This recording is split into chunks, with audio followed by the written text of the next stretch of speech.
Hello everyone and welcome to another video. So I walked out to my garage today and saw this big puddle and trail of water, and this water trail is leading all the way back here to my water heater. So I think this guy has a problem. So let's go ahead and see if we can diagnose what this is. Spoiler alert, we're going to actually end up having to replace this entire water heater, but I want to walk through the troubleshooting process in case your problem isn't as severe as mine.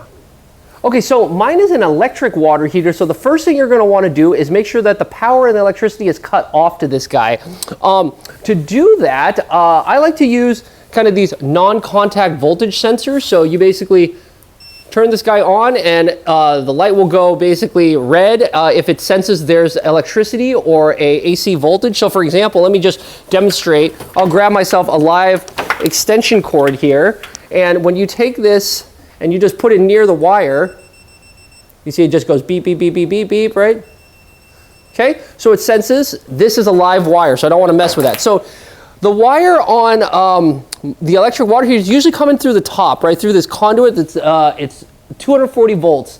So the one problem with a lot of these electrical non-contact voltage sensors is I've seen some people have success by reading it through the conduit, but my sensor must be cheap because I can't get it to read through the conduit. So we're actually going to have to get a little bit closer to the wire. So we're going to be a little bit careful. We're going to remove both this top and this bottom panel here.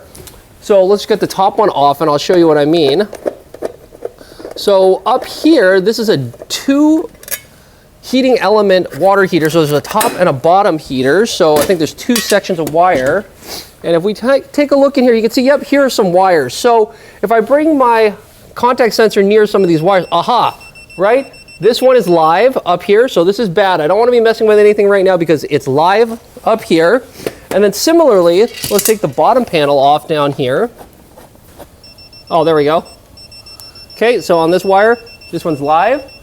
Okay, so we've got power to the water heater right now. So first thing we got to do is make sure that we shut this off. So tell you what, let me grab the camera and I'll drag you over to the electrical circuit breaker, which in my house is just right next to it. Here, it's here in the garage. So let's just go open this guy up. Here we are, water heater. And again, it's going to be a double circuit breaker because this is 240 volts. So I'm going to flip this to off. Okay, there we are. So now should be dead and should be off. So now let's just come back here to our same wires. Here's the one on the upper one. Aha, perfect. Nothing, right? And same thing down here. Good. Okay, so I think we've got the power off. So now we should be safe to kind of start playing around with this, especially because we've got water everywhere. This is why we want to make sure that the electricity is off before we start poking and prodding and doing some troubleshooting. Okay, so let's quickly check a couple of common places where you might have some leaks. So one would be from, this is the cold water supply line. So cold water comes in to the water heater here. So it's possible that up top you might have some leakage at the connection, and I don't see anything. There's no water, so that's okay. The other one, right, so we said water comes in through the cold line, heats up, and then comes out through the hot output. So there's the hot line. Same thing. Let's come down here, take a look. Yep, there's no water there. The other place you might want to check is your pressure relief valve. This is the one here in the middle. So again, same situation. In fact, I don't see anything. This looks all pretty bone dry. I'll go ahead and dab a paper towel around here to see. And yeah, that's just dust. There's no problem there. So here's where this problem is. If I come down and look here at the stand, so you see clearly there is water right here. Yeah, it's soaking through the stand. It's actually warm water. So clearly the heater is leaking somewhere, and that's why I'm getting this problem. And where I think we've got an issue is if you look here in this insulation, look at this. This insulation is wet. If I dab this with the paper towel, yeah, look at that. this is wet. So the insulation between this outer tank and the inner tank, that is damp and wet. So I highly suspect something has cracked or rusted through on the interior tank, and that's what's leaking. So that's probably the issue. And in fact, the other way you could do this is just go look at your water heater, look up the model number, the serial number, go Google this and figure out how old your water heater is. This water heater is actually 19 years old. So a lot of the times you go to the stores nowadays, they sell them in 6-year, 9-year, and 12-year warranties. So the fact that this thing has lasted 19 years probably means it's due for a replacement, and that's what's causing this. So I think at the end of the day, that's what the issue is. Oh, I probably should have mentioned one other very common place is the drain, right? The drain here might be leaking as well. So you might want to check your drain, especially because I have this cheap plastic drain. A lot of the newer ones have a brass drain valve here. But again, I don't think this is the problem. I think the problem is, I mean, you can look at this. Look how corroded this is inside. This tank just needs to go. So I think that's where we're at. Let's go ahead now and head down to our local big box store and see if we can shop for a new water heater. So in my local Home Depot, there was a pretty nice selection of both gas and electric hot water heaters. They even have some newer hybrid water heaters that have a tiny heat pump on the top to increase the efficiency as well as the cost at the same time. So when I went down to the store, the electric water heaters range in price from, you know, around $400 to maybe $2,000 in the store. I just wanted something that was similar to my old heater, basically a simple 50-gallon dual element electric tank style water heater. And this ends up running around $850 for a mid-range model with a 9-year warranty. So I simply threw this thing onto a flatbed cart, paid for it, and then wheeled it out to my van. And I was actually able to muscle this up onto the van all by myself. And I did this and transported it in the upright configuration, as you can see here, and I would recommend you do the same, and you'll see why in just a few minutes once we get this thing out of the box. All right, so we got it home. Here's the water heater. It actually wasn't that bad. It's pretty, you know, I don't know, maybe 50, 60 pounds, something like that. Maybe a little more, but you can manage it one person. Yeah, it's about 780 bucks, a little bit more than I thought it would be, but I guess it is what it is. It even has some handy instructions on the back on how to install your water heater.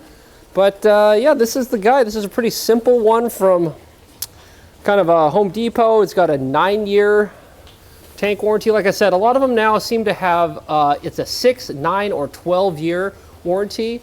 A lot of them also have all these fancy features with like being able to talk to your smartphone and automatic valve shutoffs and things like that. I actually got one that I explicitly didn't want any of those fancy features because I discovered those are just things that break, and this is just a water heater, right? It's just to heat up water. I don't need it to talk to my phone and send me texts.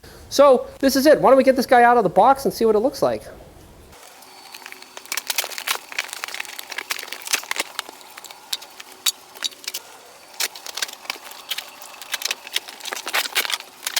All right, so got it out of the box. It's pretty simple. Here's everything that comes with it. It's obviously the water heater, as well as some insulation for the hot and the cold supply lines.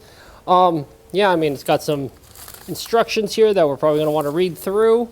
But otherwise, this is pretty much it. You can see it came pretty nicely packaged. Yeah, the pressure relief valve has got this cover on it just to protect it from transport. And I guess while we're talking about transport, now you can kind of see why I brought it in the van and kept it upright. Like, you don't want to transport this lying on its side because, for example, this the drain valve right there, you can see this is a nice brass one here, but it's sticking out. If this was pointing down and it was sitting on top of this and you're going up and down on the road and bumping and bumping and bumping that, I don't think that would be a good idea. So yeah, it's probably preferable to transport this in the vertical position. But here it is. Let's see if we can get this guy installed now.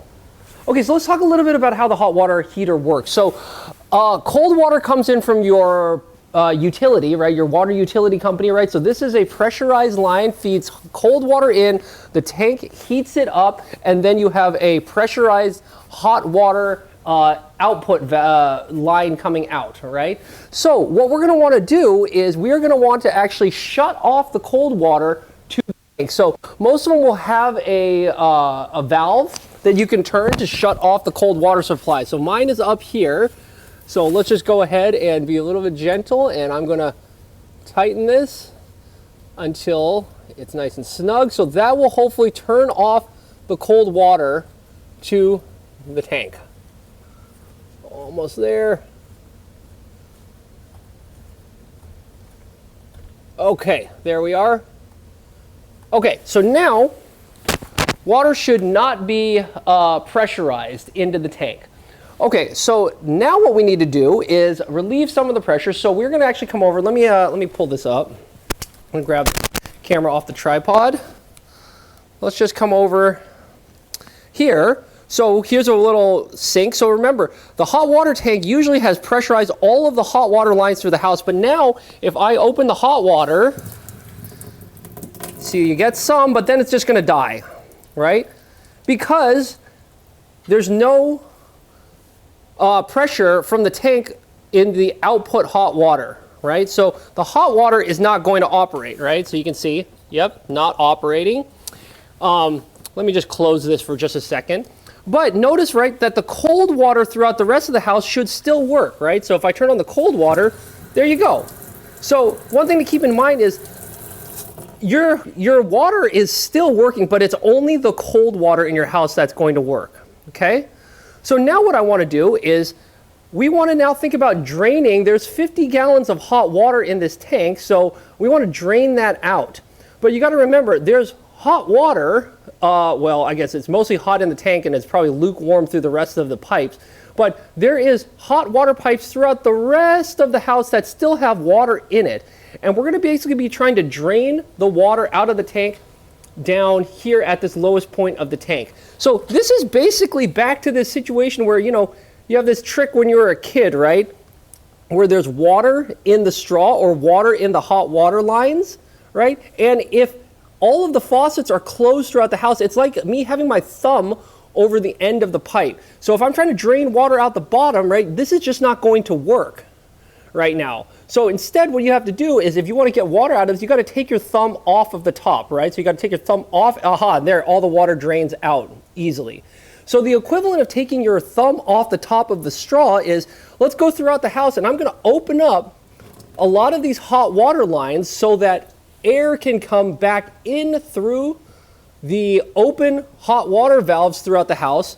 The water will then be able to drain through. Effectively, it's like the straw, right? The water in the straw will be able to kind of flow all the way down out through the bottom. So let me run around through the house, opening up some of these hot water faucets, and we'll be back in a second. All right, so we've got a whole bunch of the hot water faucets open, so I think we're ready to start draining. So we're going to open this valve and start draining it at the tank. Now, you got to remember, this is hot water in the tank, so be careful at this point, because when you open this up, you're going to have hot water come gushing out. So let me just try to crack this open just a little bit to see. Yeah, you can see here it comes. And you notice that you can actually hook up a hose to a lot of these. So sometimes you might want to hook up just a garden hose and then run this outside to your lawn or something like that to drain. So sometimes this valve gets clogged because there's so much sediment that has built up under the tank. So sometimes I'm just going to go ahead and grab a little bit of wire here, safety wire, and see if I can shove it up and down into this valve to see if I can unclog this valve a little bit. Yeah, this seems to be working a little bit better. But yeah, you might have to punch through some of this sediment just because, boy, this tank is so old. Let's see if that's better. Yeah, a little bit. Well, I forgot to film it, but I did end up cutting away. There was a lot of this protective structure, but I wanted to open it up and get better access to the water heater, so I just cut all that away. So I just thought I would show that. All right, so we've got a small problem. This valve is not draining at all. I think there's so much sediment probably built up at the bottom of this tank that it has just clogged this drain. So even though I've got this loosened all the way, nothing's coming out. I've even taken, you know, some safety wire and I've tried to jam it all the way back into the tank to clear it, but no joy. So what we're gonna do instead is now we're gonna just take this entire valve off, this silly plastic valve. Now you got to remember though, this is hot water inside the tank. So I did shut off the electricity, I don't know, an hour or two ago. If you want, maybe the smarter thing to do would be to just shut off the electricity, let this cool down for a couple of days so there's only cold water. Or I think I'm just going to be a little bit careful. I think it's cooled down enough So I'm gonna go ahead, let's take this valve off. I'm gonna get a bucket ready to catch whatever water is kind of flowing out of here and then get ready to dump it in the sink. So let's give this a try. And again, you gotta remember, hot water is gonna be coming out pretty soon. So let's be careful as we remove this. Okay, get ready. I think here we go.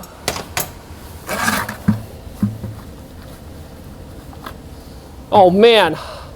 Look at that. There's so much sediment that when you take this entire valve off, nothing. And in fact, here, let's look at this. Look at that valve. See how crudded up that is? And I bet if we look inside here, oh boy, yeah, this is funny. Let's grab the camera. I actually want to show you the sediment buildup. Look at that. That's not too great. So there's all this sediment building up. So that's why this is not draining out nicely. So what we're going to do is let's go ahead and grab something that we can maybe punch a couple of holes into this sediment and see if this fixes it. So there we go. Ugh. There we go. Okay. Now it's working. Okay, so now let's let this sit here for a bit, drain out completely, and we'll be back. Okay, so this worked quite well. And actually, yeah, this is just warm water. It's not that hot. Okay, so now let's just temporarily plug this up. So I got about 5 gallons. Let's go dump this out, and we'll be back again. We're just going to keep repeating this process until this is all drained. All right, so now let's think about removing some of this insulation and unscrewing the lines, and we'll also take this cover off and think about disconnecting the electrical. So give me a second to kind of cut some of this away, and we'll be back in a second. I'll show you what it looks like. All right, so we've got this cleaned up a little bit. So maybe the first thing to make a note of is the wiring. So obviously coming out of the wall is this conduit has a black, a white, and a ground. So the ground is connected to this grounding plate. And it looks like the black is connected to the red wire on the water heater, and the white from the breaker is connected to the black on the water heater. So again, I'm just going to make a note of this so I can repeat this wiring diagram on the new water heater. Okay, so that's that. I'll probably be able to take these off in just a second. And then, yeah, we got this all cleaned up. So it looks like we have this flex tube coming in. So what we're going to want to do is keep this, and we're just going to unscrew it right here. Same thing with the hot water exhaust. Same thing, we're just going to unscrew it right here. And then the temperature and pressure relief valve, yeah, we're going to actually want to just, we're probably going to have to unscrew this flex line first, and then we're going to pull off this coupler as well. So let's just get all of these things disconnected with the electrical, the water, the pressure relief valve, all that stuff, and then we'll be ready to take some next steps. All right, so we've got everything removed, the pipe. So now let's go ahead and we got to remove some of this earthquake strapping here as well as here. So let's get that off, and we'll be back in just a second. All right, so we've got everything removed, and we're almost ready to get this guy out of here. Now, the one thing I want to do before I actually get this out is I'm going to measure the exact distance from the floor up to where these the hose screw-on connection points are, because I want to match it so that the new water heater, it's a different size. It's a little bit, I think it's a little bit taller. So I'm going to have to make some modifications to the stand down here so that the new water heater is going to have the connection points exactly at the same location. So let's go ahead and measure that, and then what we're going to have to do is we're going to have to modify and probably cut down this stand and take out some of the height so that everything matches. So let's do all of that. I'll measure it, I'll get this thing out of here, and then cut down the stand, and we'll be back. So because we drained all the water, the empty tank was actually pretty manageable by myself. I could carefully walk it off the stand, lower it to the ground, and then just roll it away. I ended up having to remove around 5 inches on the legs of the stand to accommodate the added height of the new water heater. I simply used an angle grinder to just cut off the legs, and once the stand was finished, I just put it back in place and got ready to lift the new water heater onto the modified stand. Alright, so now we got to get this up on the stand, and it's a little bit unwieldy, so what I'm going to do is I'm going to try to see if I can walk it up on these series of, I've got some 4x4s, so first step is let's get this guy rolled onto this first 4x4, like that. There we go. So it's up 4 inches. Now, let's see if we can get it to go up on top of this set of 4x4s. So we can go up about, 8-ish inches. Let me see if I can carefully do this. Woohoo! Okay, there we go. Okay, now I'll bring it up over here. Okay, now we're 8 inches up. Now if I'm super careful, let me see if I can roll it on the edge of this set of 4x4s. Woo boy. Okay, it was a little bit sketchy, but I ended up getting it up here. So I walked it up onto this one, and then up onto the stand. So it is up, and actually looks like we measured this quite nicely. Yeah, check it out. That's about exactly the right height. Yep, exactly the right height. I think this is going to be a little bit lower, but that's okay. This is just going to come down and should have no problem connecting up. So yeah, I'm pretty darn happy with this. All right, so now before we get too embedded, let's go ahead and get the earthquake strapping back on. So that's going to take me a little while to snake around the back, attach to a stud and all that kind of stuff, and also do the one on the top. So give me a second to reattach the earthquake straps, and I'll be back in a second. All right, so we got some of these earthquake strapping on. So now what we're ready to do is we're ready to hook up the water lines to the nipples here. One thing that I would like to do is I'm actually going to add some Teflon tape and some pipe dope to these. I'm just a little paranoid about these. A lot of times these fittings, there's actually an O-ring in here, a rubber gasket that's doing most of the water sealing and the water tightness. It's not necessarily the threads, but I'm just going to add this for just because I like to. So I'm going to go and wrap this clockwise as I'm staring down at the pipe, right? That way, when I screw the fitting onto this nipple, it will actually help tighten itself. So I'm going to add 3 revolutions. That's 1, 2. Let's go one more time. 3. There we go. Just break this off. Okay. There's just that. And then I'm going to add a little bit of pipe dope on the outside as well. So this stuff gets everywhere, so I'm not going to go crazy with this, but I will put some around the thread just so we have a ton of coverage. Okay, great. Let's do that for the hot water exhaust as well. And also, I think I'm going to actually have to take the fitting, this coupler that I took off of the old water heater, and the coupler is going to help me connect the pressure and temperature relief valve here, which is a female, to this female outlet here. So I'll just use this male coupler. So again, you can see I've already put the Teflon tape on. I'm just going to pipe dope it as well. So I'm going to do that and prepare the rest of these fittings, and then we're going to think about getting them screwed onto the nipples. All right, so let's get this coupler in. So I think I've got them hand tighted. So now I'm going to go just get a pipe wrench, kind of tighten this guy in. Okay, so I'll get that coupler in. And then we should be able to hand tighten these on as well. All right, so I think I've got this on. Hand tighten this. I'm going to hand thread this just to make sure I don't cross thread anything. And then I think we can go ahead and tighten these up. And hopefully these will be on and watertight, and we can think about maybe turning the water back on. So give me a second to tighten these up, and we'll be back in just a second. Okay, so now let's think about hooking the electric back up. So again, make sure that the breaker is off. And now we're going to actually, I'm going to try to remove this conduit. This is the old plate from the old water heater, and I'm going to want to thread this onto the new plate. So let me just come back here, and I think you just got to unthread this nut in the back of the conduit. There we go. If we take this off, we're going to need him probably in just a second. All right, hopefully I can get this through. There we go. Okay. And I think this whole plate will come right off. There it is. Let's see if we can get this thing off. Okay, almost. All right, old plate. And then just thread this now through the new plate. And hopefully this whole system will now work. Let me get this in. There it is. Okay, and then just kind of the reverse. We're gonna take this nut and get it through all of these wires, and then we can thread this on.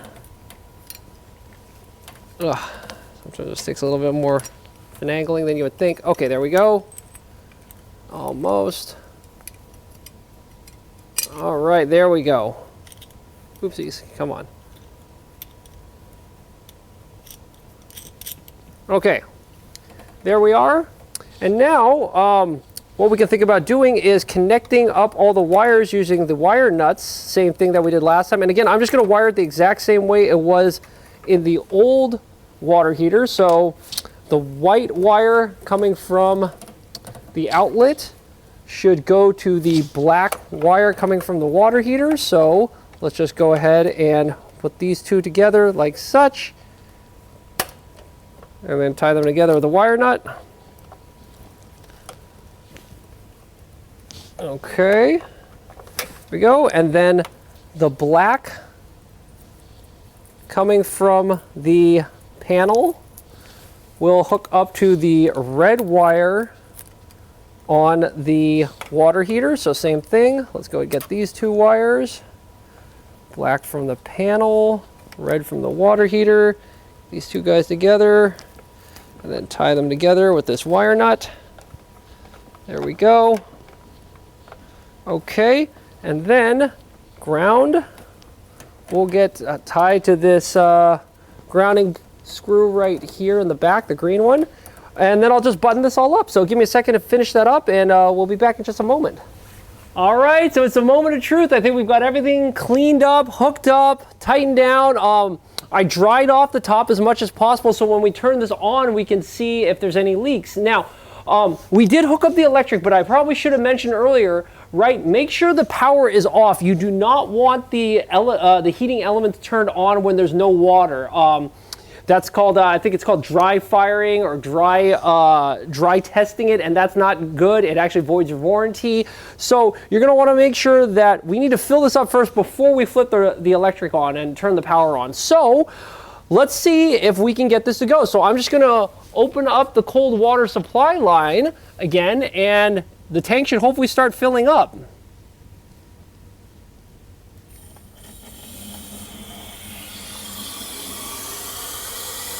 Okay, that's sounding good so far. Now, let's go over actually to one of the hot water faucets. Remember, we had those things on, so it should start, the water should be filling up in the tank. The air should be pushing through, going all the way out through the hot water faucets, and eventually we should see some hot water coming, well, not hot water, we should see some cold water coming out of the hot water faucet. So let's go into the house and see if that's happening. And here's one of the faucets. Yep, the hot water. Yep, turn that off, turn that on. So here we go, cold water is coming out. So it looks like we're flushing the lines. That's good. So let's go ahead and fill up the hot water tank completely. We're gonna wait for, there might be some sputtering, some air might be in the lines, but we're gonna try to get everything filled up. We're gonna clear all the air out of all the lines, get the tank all filled up, and then we can think about flipping this on. Just as I turned the camera off, it started sputtering, so I thought I would just turn that back on, show you that, yep, here it is. We're basically purging all the air in the lines, and we're gonna keep going until this is nice and clean and smooth. All right, I think we've been filling this thing for a while. All the faucets in the house were all flush and no more sputtering, so I turned them off. This is the last one to turn off, so let's turn off the hot here. And okay, theoretically, I believe the tank is now all filled. So here we go, moment of truth. Let's go flip the breaker and see if this guy turns on. So coming back over here, again, I taped over this so nobody would accidentally try to turn the breaker on while I was working on it. So here we go. All right, 3, 2, 1. And now, let's come over here. Okay, yeah, we got power. Okay. So let me fiddle with this and see if I can get this to start heating up. Okay, yeehaw, I think it's working. I set this up to a different set point, so I guess the hotter set point, and I believe I read the manual, blinking means that the heating element is on, so I think it's heating up. So let's give this a little while to warm up, and then we'll go turn on some hot water in the house and see if this is operational. Okay, so it's been about an hour and a half, and I think the lights stopped flashing, so I think the heating element turned off, so hopefully it's all heated up at this point. And yeah, no leaks up top, so pretty happy with this. So now's the real moment of truth. Let's come over here to the sink, crank this thing on, and see if we get hot water coming out of this. So, let's see.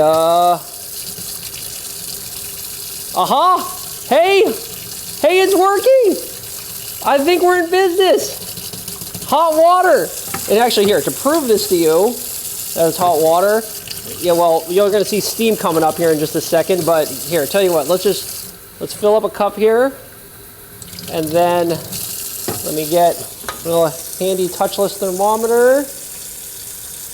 And look at that, almost 100 degrees Fahrenheit. So, yep, I think we're in business. Oh, actually, yeah, check that out. Yeah, down there, 115 degrees. Yep, that's what we're looking for. All right, so that was a success. It is installed. All right, so it's been several days. So what I actually did was I put some paper towels here around both the cold and the hot water just to make sure that nothing was dripping or leaking or anything like that. And I'm thrilled that, yeah, these are nice and bone dry. I was surprised I actually had to tighten down these onto the nipples a lot more than I thought it would be to stop the dripping, but I think it was successful. So what we can do now is let's go ahead and add some of this thermal protection. So I guess this can actually go around the temperature and pressure release valve here, and then they also supplied us with some of this pool noodle material, so I'm going to go ahead and get this installed on both of these two pipes, and we'll be back in a second. All right, so there you have it. That was my experience replacing and installing my own water heater. So a couple of things and some parting thoughts. One, I was actually surprised how easy this was to do myself. You saw it just took a little bit of modifications. I was able to even keep the old existing fittings. So really, literally, the only thing I had to buy here was just the water heater. I didn't need any extra fittings. I guess you need a little bit of Teflon tape and some pipe dope, but I already had that here, so that doesn't count. Because, yeah, I had it. I didn't actually have to go purchase it, but those are really small items. The other thing that I thought was interesting was it did take a lot more tightening than I thought to screw down the water, the inlet cold water and the outlet hot water onto those dielectric nipples. But eventually, once I tightened them enough, they haven't been leaking at all. This has been sitting here for, yeah, quite a while, and no leaks, so very happy with it. The last thing that maybe I think might want to be talked about is the overall price and investment to get into this. So when I first saw we needed to replace the water heater, my first reaction was to go out and just call a contractor, call a plumber, see what they thought and how much it would cost to just have them completely do this and deal with it, and I wouldn't have to think about it at all. So I actually got 3 independent contractors to give me quotes. I sent them pictures. One of them even came out here. So I think they were pretty accurate quotes. But here's the funny thing. Let me read you what they told me. The first contractor wanted a little less than $2,400. The second contractor, they wanted $3,200. And the third contractor, they came out here, looked at it, and then they gave me a quote of $2,500. And again, that was a complete turnkey solution. They would go ahead, take away my old water heater, put in the new one, do everything, and I wouldn't even have to lift a finger. But think about that. That's a little crazy because the only thing that I had to do is I had to go out and buy this water heater. That was the only thing I had to do. Like I said, I saved, I reused the old connection. So literally all I had to do was unscrew 1, 2 waters, one temperature and pressure valve, and then unhook the electric. So there were only 4 connections to remove and reinstall. And like I said, the only thing I had to buy was this water heater. And this water heater, again, it's a 9-year warranty, so it's a middle-of-the-road grade water heater. I'm into this after tax, $850.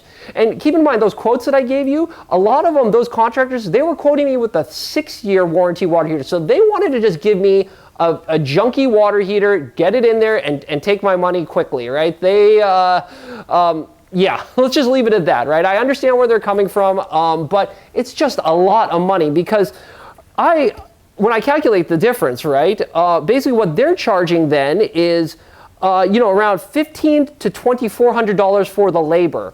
So I calculated that that's about how much I saved myself, is between $1,500 and $2,400 by installing this myself. And all the research I did, going out to purchase a water heater, doing the installation, I figure I'm into this about 8 hours of work. It took me about a full day to do this. So yeah, I had to give up a Saturday, 8 hours, but by my calculations, that's around $200 to $300 per hour of labor. And if you annualize that, so I think if you're making a salary of somewhere between $400,000 and $600,000 a year, then yeah, sure, maybe it's worth your time to just go to work and have a contractor do that. But I am nowhere near in that range, so I think it was well worth it to do this myself. And I get the satisfaction of doing some work on my own house, and now I know how this works and I understand all the connections. So I thought this was a great experience, and I hope this video helped you as well make some decisions if you want to do this yourself. And yeah, like I said, I think it was I hope it was helpful, and I hope if you enjoyed the video, you also consider subscribing to the channel. Surprisingly, if you do scroll down and click on that subscribe button, it really does help me continue making these videos.